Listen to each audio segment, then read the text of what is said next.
उमापतिं सुरगुरुं वन्दे जगत्कारणं वन्दे पन्नगभूषणं मृगधरं वन्दे पशूनां पतिं वन्दे सूर्यशशाङ्कवलिनयनं वन्दे मुकुन्दप्रियं वन्दे भक्तजनाश्रयं च वरदं वन्दे शिवं शङ्करम् ॐ मृत्युञ्जयाय रुद्राय नीलकण्ठाय शम्भवे अमृतेशाय शर्वाय महादेवाय ते नमः। नमस्तेऽस्तु भगवन् विश्वेश्वराय महादेवाय त्र्यम्बकाय त्रिपुरान्तकाय त्रिकाग्निकालाय कालाग्निरुद्राय नीलकण्ठाय मृत्युञ्जयाय सर्वेश्वराय सदाशिवाय श्रीमान् महादेवाय नमः। ॐ नमः शम्भवाय च मयोभवाय च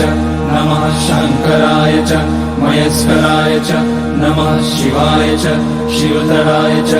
ॐ त्र्यम्बकं यजामहे सुगन्धिं पुष्टिवर्धनम् उर्वारुकमिव